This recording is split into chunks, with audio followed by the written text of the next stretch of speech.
오늘 우리에게 주시는 말씀은 창세기 28장 10절에서 19절입니다. 야곱이 브엘세바에서 떠나 하란으로 향하여 가더니 한 곳에 이르러는 해가 진지라.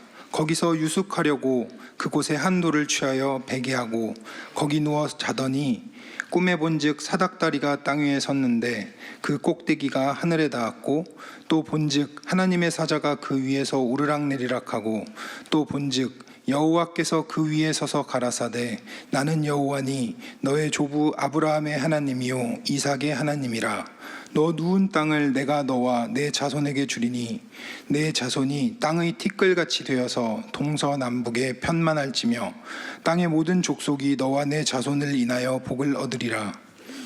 내가 너와 함께 있어 내가 어디로 가든지 너를 지키며 너를 이끌어 이 땅으로 돌아오게 할지라. 내가 내게 허락한 것을 다 이루기까지 너를 떠나지 아니하리라 하신지라. 야곱이 잠이 깨어 가로되 여호와께서 과연 여기 계시거늘 내가 알지 못하였도다. 이에 두려워하여 가로되 두렵도다 이곳이여 다른 것이 아니라 이는 하나님의 전이요 이는 하늘의 문이로다 하고, 야곱이 아침에 일찍이 일어나 베개하였던 돌을 가져 기둥으로 세우고 그 위에 기름을 붓고 그곳 이름을 베델이라 하였더라. 이 성의 본 이름은 루스더라. 아멘.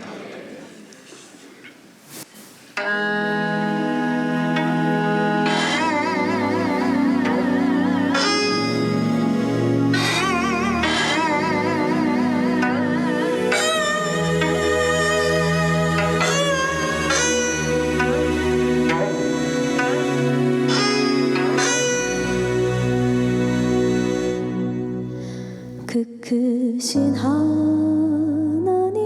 사랑 말로 다 형용 못하네. 저 높고 높은 별을 넘어 이 낮고 낮은 땅 위에 죄범한 영혼 구하려 그 아들 보내사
아멘.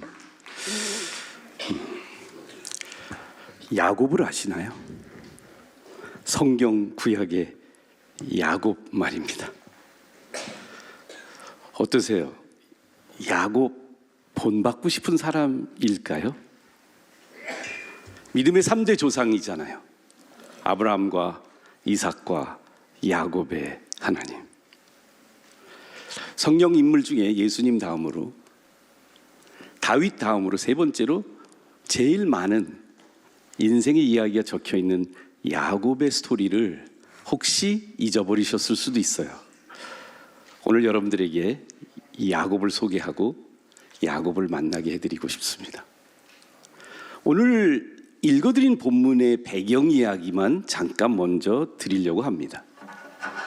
야곱은 쌍둥이에요. 쌍둥이 중에 둘째죠. 같이 태어났는데 형의 발뒤꿈치를 붙잡고 태어난 쌍둥이였습니다. 그래도 단란한 가정, 믿음의 사람 이삭과 어머니 리브가 사이에 태어나서 가정에서 잘 자랐습니다. 그런데 항상 그냥 형제들 요셉하고 요한도 그런데요, 에서와 야곱도 쌍둥이니까 더더욱 경쟁이 심했습니다. 아버지의 사랑과 축복, 어머니의 관심과 돌봄을 둘 다 원했습니다. 아버지는 에서를 사랑하고 엄마는 야곱을 사랑했습니다. 결국 아버님 돌아가시기 전에 장자의 축복, 그 축복을 두 사람 다 받고 싶었는데 아버지는 에서에게 주고 싶었고 어머니는 그 아버지와 큰아들이 이야기하는 걸 엿듣고 둘째인 자기가 사랑하고 하나님이 이미 일찍 태어날 때부터 예언하셨던 야곱에게 아버지의 장자의 축복을 주고 싶었습니다. 엄마의 수준 높은 JQ, 여러분들 JQ가 뭔지 아시죠? 잔대가리 코션트라고 합니다. 엄마의 JQ를 물려받은 야곱이 함께 합작을 해서 형을 배제하고 장자의 축복을 가로채는 야곱이 되었습니다. 원하는 대로 자기가 아버지의 축복을 받았습니다. 오늘 읽어드린 성경 말씀은 스크린에 잠깐 보여드릴게요. 광야에 야곱이 있습니다. 본문이 이렇게 말하죠. 야곱이 한 곳에 이르러 해가 진지라 거기서 유숙하려고 그곳에 한 돌을 가져다가 베개로 삼고 거기 누워 지내더니 야곱을 만나시겠습니다.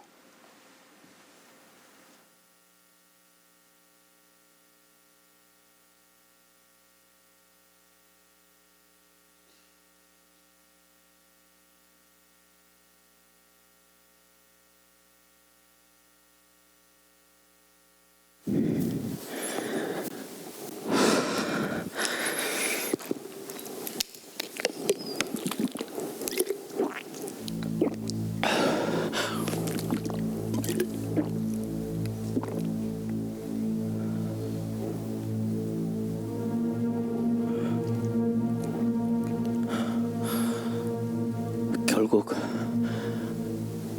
여기까지 밀려왔네. 태양마저 삼켜버린 이 어둠 속에서 내 인생의 밤은 언제 끝날까? 도무지 알 수가 없네.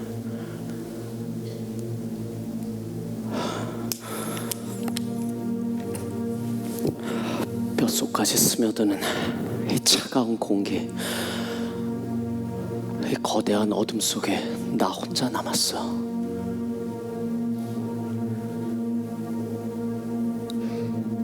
이름도 모르는 이 어둠 속에 이 땅에 서보니까 이제 알겠다. 잃어버린 건 내 발이 아니라 갈 곳을 잃은 내 영혼이었다는 걸.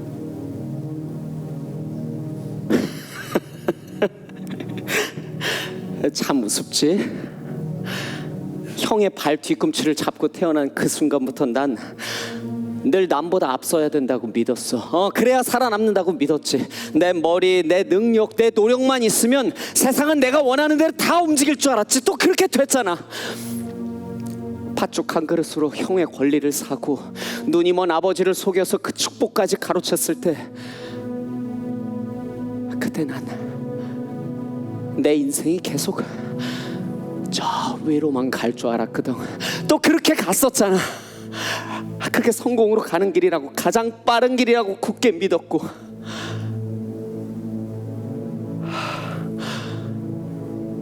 그런데 내가 꾸민 속임수가 결국 날 겨누는 칼이 되어서 나한테 돌아올 줄이야.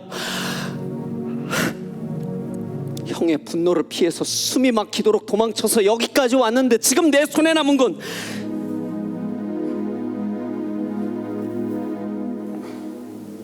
아무것도 없어.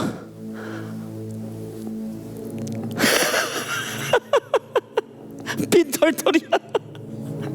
빈털털이.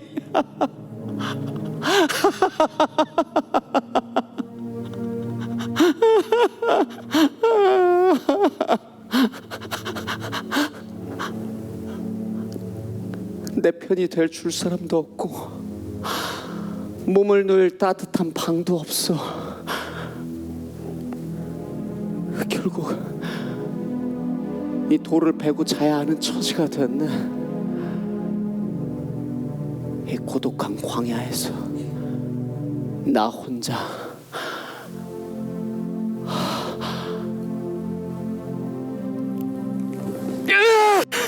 할아버지 아브라함의 하나님, 아버지 이삭의 하나님, 그 얘기는 어렸을 때부터 귀에 못이 박히도록 들은 얘기야.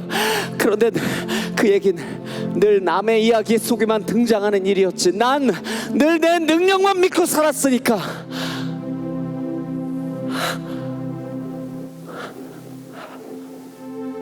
지금 이 하늘은 완전히 닫힌 것 같아. 아무리 외쳐도 열리지 않을 것 같은 무거운 침묵뿐이야. 이제 더 이상 내 힘으로 한 걸음도 못 가겠다. 내 자존심, 내 꿈, 내가 붙잡고 살던 모든 것들이 이 차가운 돌에 다 부딪혀 깨져버렸어.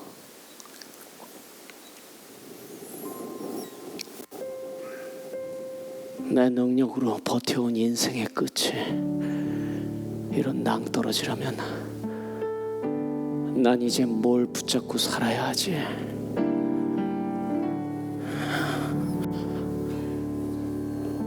하늘은 닫혀있고 아버지가 빌어주신 축복은 메아리처럼 멀어져 가고 서 있기조차 힘든 이곳,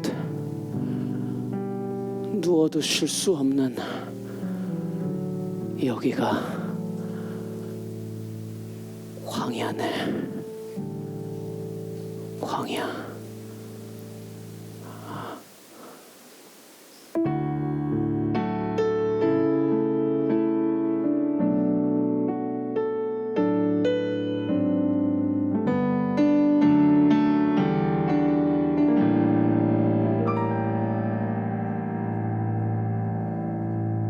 왜 나를 깊은 어둠 속에 홀로 두시는지, 어두운 밤은 왜 그리 길었는지, 나를 고독하게, 나를 낮아지게 세상 어디도 기댈 곳이 없게 하셨네.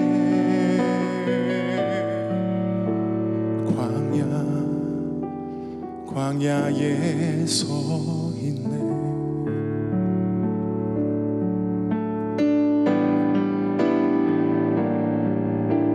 내 차가 산산이 깨지고 높아지려 했던 내 꿈도 주님 앞에 내려놓고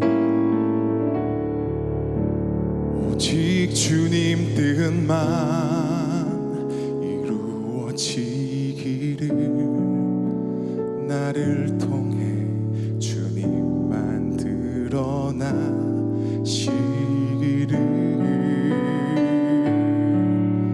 우리 함께 고백합시다.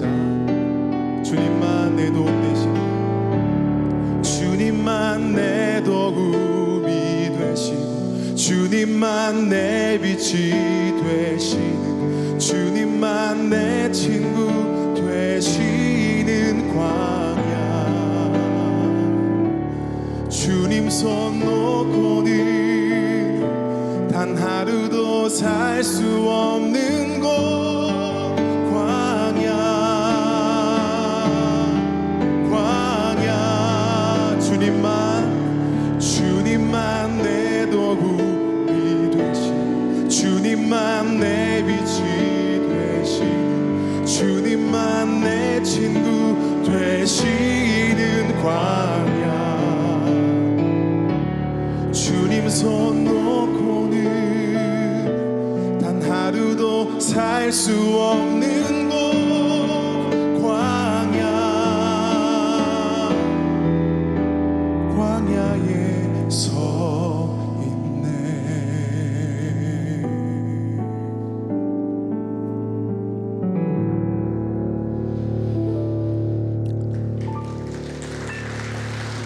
주님, 오늘 저희들은 이 자리에 예배드리는 많은 하나님의 귀한 사랑하는 아들, 딸들이 인생의 광야에 서 있는 분도 계십니다. 예기치 않고 기대치 않았던 암 진단으로 항암을 맞으며 쓸쓸히 외롭게 정말 인생의 가장 어두운 터널을 지나고 있는 우리 지체들이 있습니다. 이 광야에서 오늘 주님을 만난 야곱처럼 오늘 우리들이 당신을 경험하기를 원합니다. 주님의 음성을 들려 주시옵소서. 예수님 이름으로 기도드립니다. 광야를 안디옥 성도님들은 경험하신 분들이 많을 것 같아요. 인생의 광야 여러 가지가 있는데요, 물질의 광야를 경험해 보신 분도 있을 겁니다. 모든 것 다 잃어버린 적이 있지 않으세요? 건강의 광야, 남들이나 걸리는 병이라고 생각했는데 말기암 선고를 받았던 성도님들, 가장 든든하게 지켜줄 가족 관계가 깨어지고 부부 관계가 어려워질 때 관계의 광야를 경험합니다. 제일 믿었던 사람에게 배신당하고 억울한 누명까지 써본 우리 성도님들 중에는 신뢰의 광야도 경험해 보셨을 겁니다.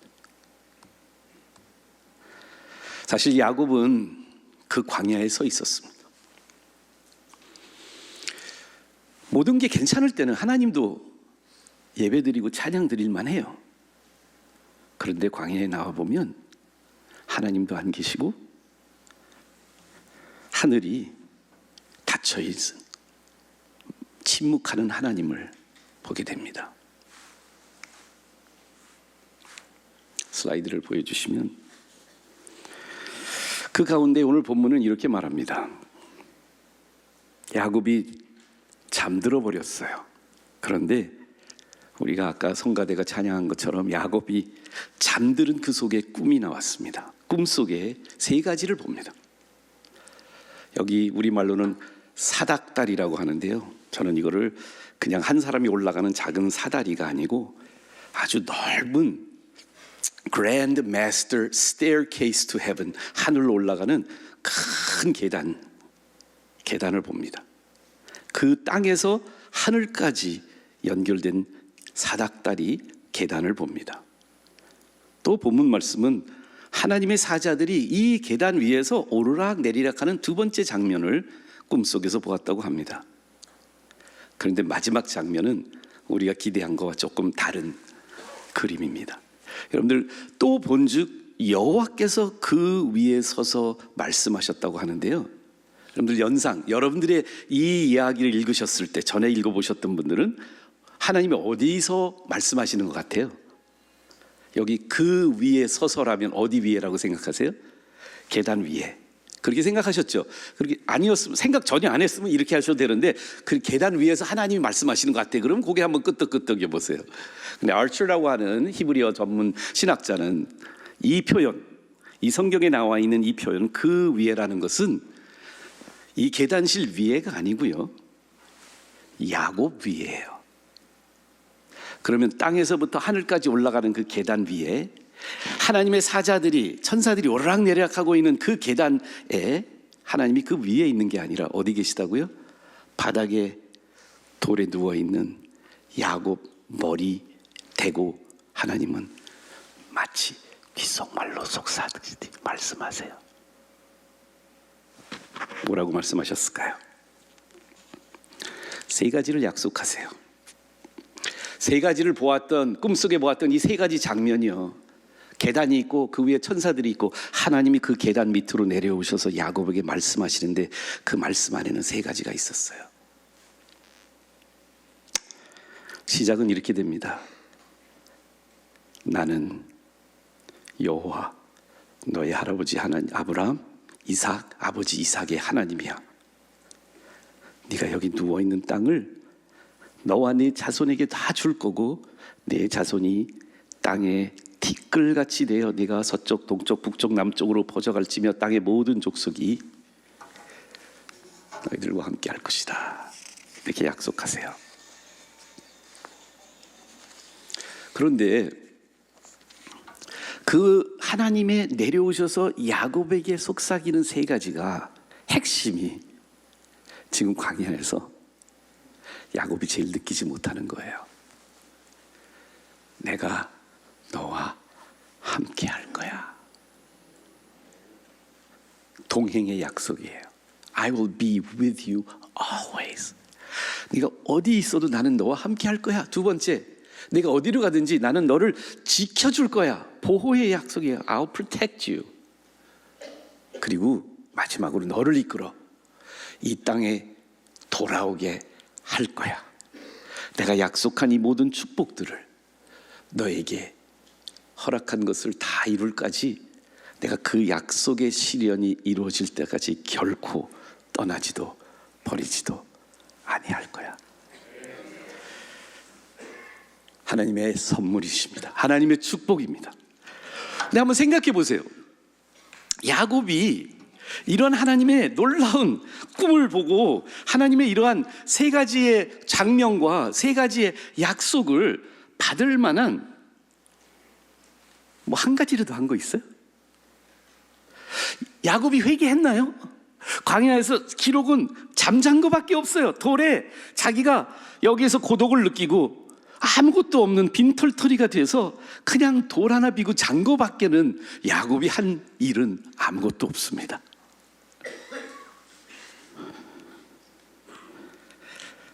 참 하나님은 놀라운 분 아니십니까? 어떻게 보면 하나님이 오히려 이런 때를 많이 일부러 기다려 오시는 것 같습니다. 광야를, 우리의 문제, 인생의 문제를 하나님이 초래하시진 않으세요. 하나님이 일부러 만들진 않지만 우리의 죄와 다른 사람들의 죄가 교차하는 그 지점에서 우리가 막다른 골목에 더 이상 아무것도 할 수 없는 교도소의 작은 감방에 갇혀 있을 때, 하필 그때 하나님이 오세요.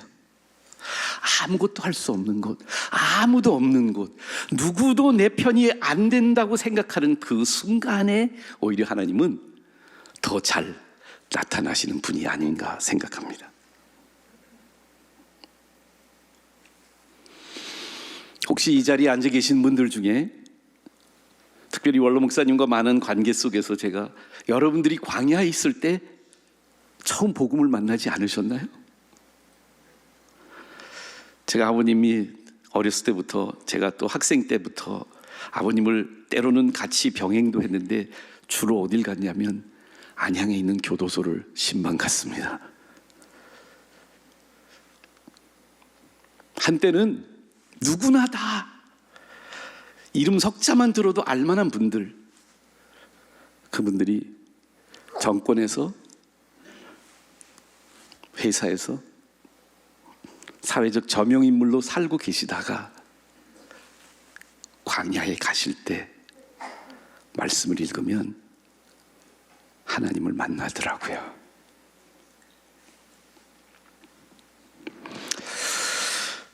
광야는 하늘이 닫히고 하나님이 침묵하는 처럼 느껴지는 우리들의 인생의 그 맨 끝자락에서 하나님이 하늘을 열어주시는 그곳이 됩니다.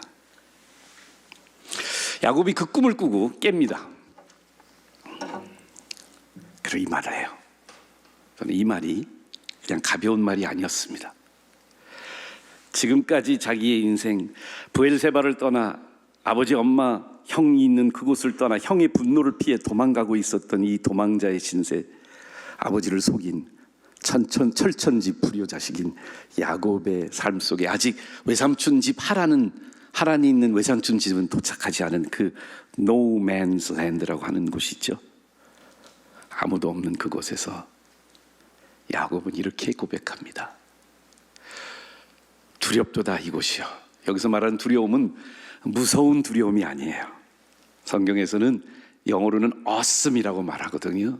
This is an awesome place. 라는 것은 뭐냐면 경외한다는 거예요. 한마디로 예배가 저절로 흘러나오는 곳이에요.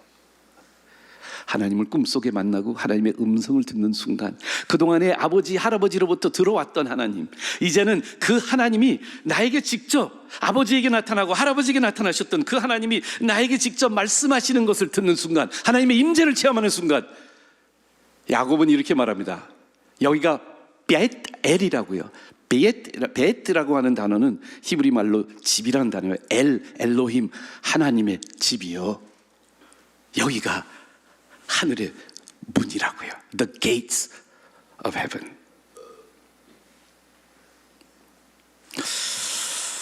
베델은 우리 모두에게 하나님의 임재를 체험하는 바로 그곳이 될 수 있습니다.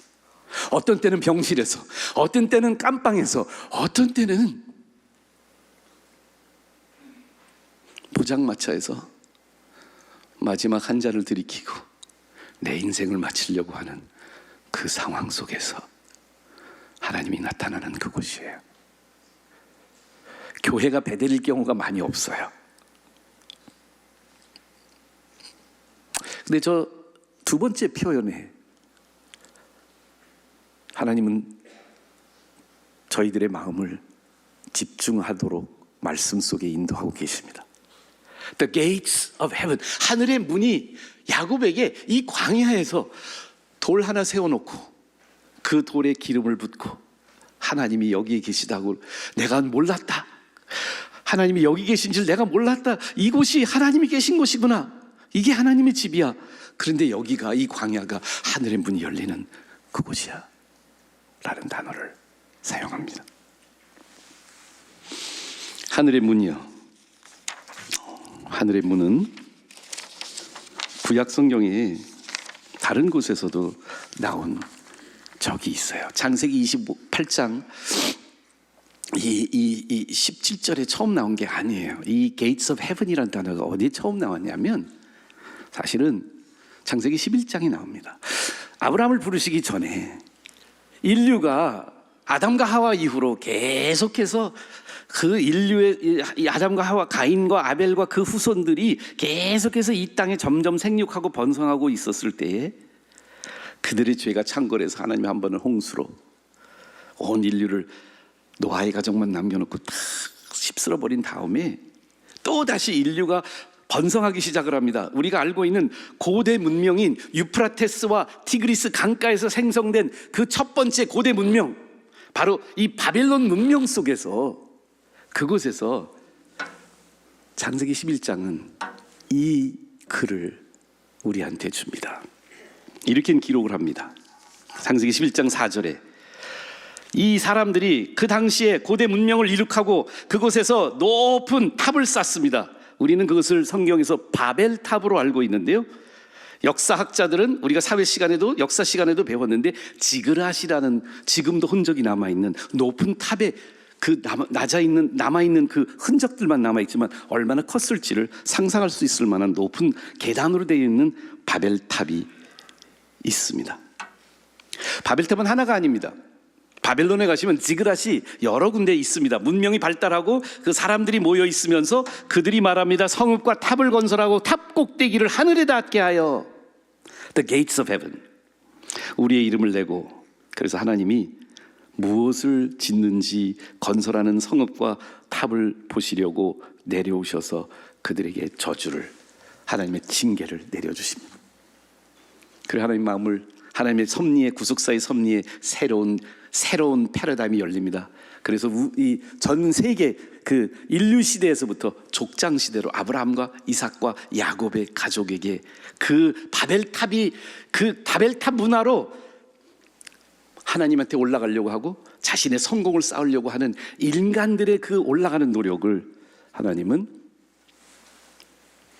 억제시키시고 한 가정을 통해서 하나님의 구원의 역사를 다시 시작하셨어요. 영어로는요, 스펠링이 비슷합니다. 바벨과 베델. 그런데 야곱이 광야에서 경험한 베델의 모습하고 아브라함과 이삭과 야곱이 그 땅에서 보았던 바벨의 모습들하고는 완전히 정반대의 모습이었습니다. 바벨은 창세기 11장부터 인간이 끊임없이 하나님을 향해서, 그리고 자신이 하나님이 될 수 있다는 착각 속에서 인간이 성공을 향해서 계속해서 쌓아 올라가고 있었던 탑의 모습이라면, 베델은 아무것도 하지 않고 아무것도 할 수 없는 사람에게 하나님이 직접 내려오시는 곳이었습니다. 세상의 모든 종교, 심지어 기독교까지도 우리들 안에 익숙해져 있는 생각이 있습니다. 내가 이 계단을 열심히 올라가고, 내가 성수주의라고, 내가 11조 생활하고, 내가 착한 일 많이 하면 나는 언젠가 하나님의 축복을 마음껏 받을 수 있는 존재가 될 수 있을 거야. 야곱처럼 말입니다. 그래서 오늘도 우리는 바벨탑 쌓기를 교회에서 하고 있지 않습니까? 내 의로 하나님의 뭔가 페이버와 축복을 내가 가로챌 수 있을 거라고 생각하는 야곱처럼 말입니다. 그래서 우리는 오늘도 바벨탑으로 올라가고 있어요. 어떤 사람들은 상당히 많이 올라갔어요. 많이 성공도 해봤고 명예도 많이 쌓습니다. 많은 사람들의 칭송도 받았습니다. 그래 아무리 올라가려고 해도 결국에 우리가 나락으로 떨어지는 것은 우리의 죄 때문에, 그리고 다른 인류들의 죄 때문에 우리는 이 바벨탑이 무너지는 것을 경험할 수밖에 없어요. 근데 성경은 창세기부터 요한계시록까지 우리에게 한 가지를 얘기해주고 있어요. 베델은 우리의 노력으로 올라가는 곳이 아니고요, 아무것도 할 수 없는 우리들을 낮은 곳까지 찾아오시는 하나님의 계단 내려오심이에요. 빌보스 2장은 이렇게 말합니다. 너희 안에 이 마음을 품으라. 곧 그리스도 예수의 마음이니.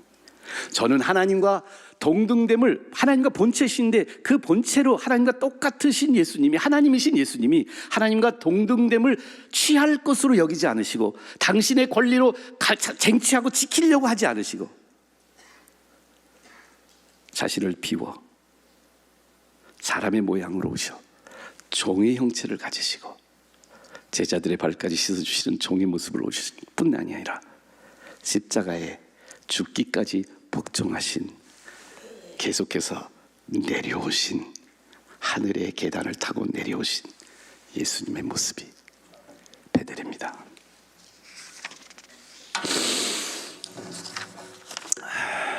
베델을 경험해 보셨나요? 아니면 아직도 나도 모르게 바벨탑 쌓기에 내가 꽂혀 있지 않는지 한번 생각해 볼 필요가 있습니다. 이 하나님의 은혜와 언약으로 이루어진 야곱의 계단이요, 하늘부터 내려온 계단. 야곱이 하나님을 찾지도, 하나님이 이 계단을 야곱이 만들지도, 그 계단을 올라가지도 않았던 야곱에게 먼저 은혜로 내려오셔서 아무 자격 없는 야곱 위에 서 있는 그 하나님의, 오늘 우리들을 만나주시는 그 하나님이 되셨나요? 이 본문 말씀의 이야기를 신약에 와서 한 번 더 우리는 만나게 됩니다. 기억나실 수도 있을 것 같은데요, 모르시는 분들도 있을 것 같아서 조금 소개를 해드리자면, 예수님이 요한복음 1장에 보시면 이렇게, 요한복음 1장은 프롤로그라고 하죠. 요한복음 1장은 예수님의 스토리를 시작하기 전에 이렇게 시작합니다. 태초에 말씀이 계시니라. 이 말씀이 하나님과 함께 계셨고 이 말씀이 곧 하나님이셨다. 그리고 계단으로 내려오시는 걸 이렇게 묘사합니다. 말씀이 육신이 되어 우리 가운데 거하심에, 혈종이나 육정으로 태어난 것이 아니라 하나님의 은혜로, 하나님의 은혜와 영광이 충만한 모습으로 예수님이 내려오셨습니다. 그런데요, 그 스토리 1장 끝마치기 전에 요한은 제일 먼저 다른 복음서와 비슷하게 예수님이 제자들을 부르시는 모습을 우리한테 보여주는, 베드로와 안드레와 요한을 부르시고요, 요한복음 1장에 보면. 그런데 빌립까지 부르셨어요. 다 같은 동네에 살고 있던 제자들이었습니다. 근데 어느 날 빌립이 자기 절친 한 사람을 예수님 앞에 데려오고 싶었습니다. 자기가 만난 예수님, 이 사람은 보통 사람이 아니었어요. 보시기에는 나사렛에서 난 목수의 아들, 요셉 목수의 아들 예수였는데, 예수였는데 이 예수께서 보통 사람이 아니에요.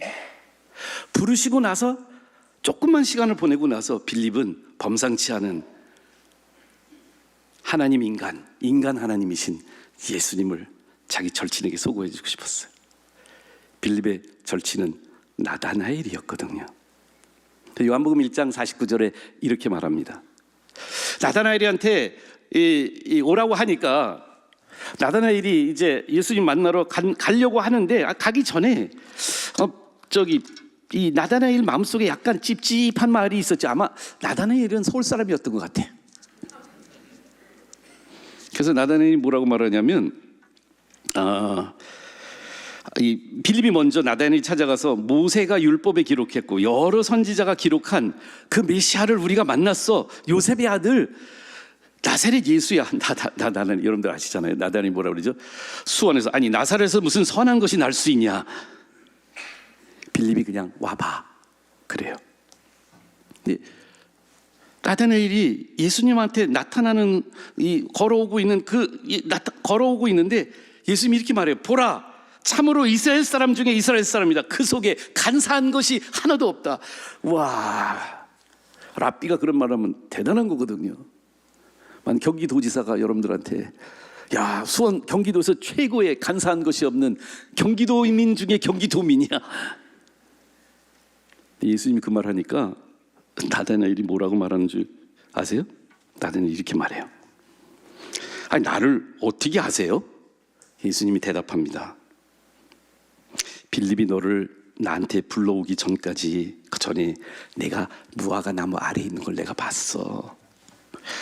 나다나엘이 깜짝 놀라서 말합니다. 랍비여, 당신은 하나님의 아들이시오. 당신은 이스라엘의 임금이십니다. 메시아라고 고백을 해요. 아니, 무화과 나무 아래 밑에 있는 거를 보셨다고 말씀한 거 하나 갖고 말입니다. 여기서 잠깐 의문이 생겼어요. 그 무화과 나무 아래서 뭘 했길래 이렇게 뜨끔하게 예수님을 메시아로 고백할 수 있어요? 혹시 무슨 나쁜 짓 하고 있었을까? 아니, 어쩌면 그 무화과 나무 안에서 번민하고 있었을지도 모르겠어요. 메시아가 올 때가 됐는데 구약 성경에 말했던 메시아는 누굴까? 아, 내 친구가 빌립이 메시아가 아니야. 근데 나사렛에서 무슨 메시아가 날 수 있어? 성경은 그런 거 안 얘기한 것 같아. 예루살렘에 남은 낫지 무슨 나사렛에서 메시아야. 이런 생각을 하고 있었는지 모르겠어요. 그런데 여기 이 말씀 속에 예수께서 대답하여 이르시되 내가 너를 무화과 나무 아래서 보았다고 함으로 믿느냐? 이보다 더 큰 일을 보리라. 무화과 나무에 아무도 보지 못한 나다나엘을 본 메시아보다 나보다 나를 더 잘 알아셔서 내 발거벗은 모습 속에 모든 것을 다 알고 계신 예수님이 나를 아는 것보다 더 큰 일이 뭘까요? 나의 죄를 다 알고 나의 잘하고 못한 거 다 알고 나의 소중하고 나의 부족한 모든 것을 다 아시는 그분이 나를 아는 것보다 더 놀라운 일이 뭘까요? 요한복음 1장의 마지막 구절은 이런 말을 합니다. 함께 읽을까요? 시작. 또 이르시되 진실로 진실로 너희에게 이르노니 하늘이 열리고 하나님의 사자들이 인자 위에 오르락 내리락 하는 것을 보리라 하시니라. 나다나엘이 알았을까요? 이 이야기가 어떤 사건을 예수님이 말씀하고 있는지 알았을까요? 예, 이스라엘 중에 이스라엘인 나다나엘은 알죠. 나다나엘이 모를 리가 없습니다. 이스라엘 사람들은 다 알았거든요. 야곱이 잠 깨요. 일어난 후 돌베개를 제단 삼아서 하나님께 예배드렸던 그 장면에서 그들은 다 기억합니다. 창세기 28장에 나왔던 그 야곱의 꿈을 말입니다. 그 당시 사람들은 야곱의 꿈이 무엇을 상징하는지 잘 몰랐어요. 야곱은 하나님의 음성을 들었던 것, 하나님이 약속한 것, 그것 때문에 거기다 돌베개에다가 제단을 만들었을 수 있었지만 그의 꿈의 모든 하나님의 의미는, 하나님이 섭리하셨던 그 의미는 다 몰랐어요. 예수님이 오실 때까지, 메시아가 나타날 때까지. 그 하나님의 섭리가 뭐였냐면 하늘의 문, 바벨탑을 쌓아서 올라가려고 했던 그 하늘의 문이 열리고 그 하늘의 문에서부터 하나님이 직접 말씀이 육신이 되어 내려오셔서 우리 가운데 거하시고 그 육신이 우리를 위하여 찢기시고 십자가에 매달려 피 흘려 죽으신 후에야 야곱의 꿈이 우리의 꿈이 되는 것을 알게 됩니다. 왜냐하면 그 계단이, 그 천사들이 오르락 내리락 하면서 하늘을 열어주고 하늘과 땅을 맞닿게 해주는 그 계단이 바로 우리의 메시아 예수 그리스도셔요. 인자 위에 하늘의 천사들이 오르락 내리락 하는 것을 너희가 볼 것이다. 나다나엘은 그때부터 예수님 따르기 시작했습니다. 그리고 12제자로 예수님의 제자가 됩니다. 성경에 나다나엘이라는 이름이 없는데요, 나다나엘의 성은 바돌로메입니다. 제자 바돌로메가 예수님을 메시아로 인정하고 하늘의 문이 열리는 것을 나다나엘도 경험하게 됩니다. 기도하시겠습니다.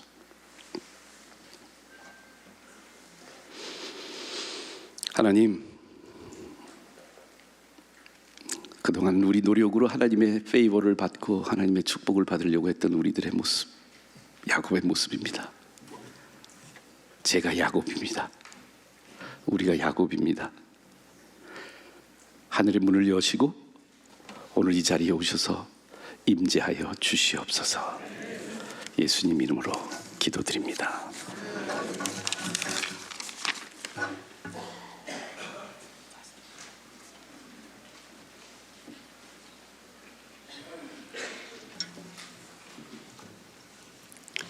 봉헌 기도드리겠습니다. 사랑의 주님 감사합니다. 우리의 모든 삶이 하나님의 은총이요 축복임을 고백합니다. 주신 물질 중에서 주님 것을 먼저 구별하여 드리게 하시니 감사드립니다. 드려지는 손길 축복하여 주시고 세상에서도 주님의 영광을 나타내는 귀한 손길이 되게 하옵소서. 물질로 시험에 들어있거나 실패하거나 병마로 고난 중에 있는 이들을 위로하여 주시고 주님의 은혜로 회복되게 하옵소서. 주님 앞에 드린 헌금이 아름답게 쓰여지게 하사 주님의 영광만 나타나게 하여 주시기를 원하옵고 우리 주 예수 그리스도의 이름으로 기도합니다. 아멘.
수 없네 1절 4절 찬양하시겠습니다.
이제는 우리 주 예수 그리스도의 은혜와 하나님 아버지의 변함없으신 사랑하심과 성령님의 인도하심과 내주 교통하심이 광야에 있지만 예수님을 만나고 예수님을 믿고 베델을 경험하기를 원하며 하나님의 말씀을 듣고 이 자리를 떠나는 하나님의 백성들 머리 위에 조국 대한민국 위에 하나님의 은혜가 영원토록 함께 하시기를 간절히 축원하옵나이다.